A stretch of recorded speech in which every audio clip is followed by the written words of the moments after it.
નમસ્કાર મિત્રો, અમારી ગુજ્જુ નોલેજ ચેનલમાં આપનું હાર્દિક સ્વાગત છે। મિત્રો, આજે આપણે જાણીશું યુજીવીસીએલ ભરતી વિશે સંપૂર્ણ માહિતી।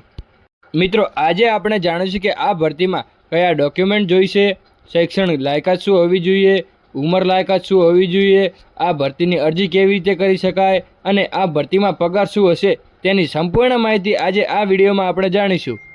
મિત્રો, હવે આપણે જાણીશું કે આ ભરતીમાં ડોક્યુમેન્ટ કયા કયા જોઈશે। શૈક્ષણિક પ્રમાણપત્રો, અનુભવ પ્રમાણપત્ર, ફોટો અને સહી, જાતિનું પ્રમાણપત્ર, ઓળખનો પુરાવો વગેરે ડોક્યુમેન્ટ આ ભરતીમાં જોઈશે। મિત્રો, હવે આપણે જાણીએ શૈક્ષણિક લાયકાત શું હોવી જોઈએ। BE, BTech, computer science, electronics IT અથવા એમસીએ રેગ્યુલર કરેલું હોવું જોઈએ। ડિગ્રી છેલ્લા 2 સેમેસ્ટરથી ઓછામાં ઓછા 55% માર્ક હોવા જરૂરી છે।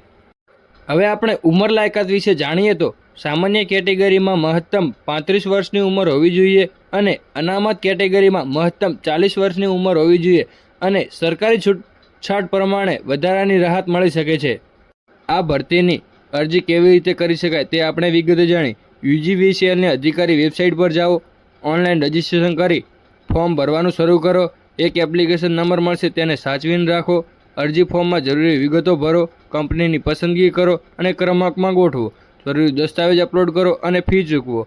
ફોર્મ સબમિટ કરો અને સબમિટ થઈ ગયેલી પ્રિન્ટ આઉટ તમારી જોડે રાખો। આ ભરતીમાં પગાર શું હશે તેને વિગતે આપણે જાણીએ। પ્રથમ ફોર્મ્યુલામાં 45,400થી શરૂ થાય છે અને હાઈએસ્ટ પગાર 1,01,200 સુધી વધે છે। તેમજ કંપની દ્વારા વિવિધ સુવિધાઓ પણ આપવામાં આવે છે। આવી જ નવી જાણકારી જાણવા માટે અમારી ચેનલને સબસ્ક્રાઇબ કરો અને સૌથી પહેલાં જાણકારી મેળવવા માટે નીચે આપેલા 2 આઇકનને ક્લિક કરો।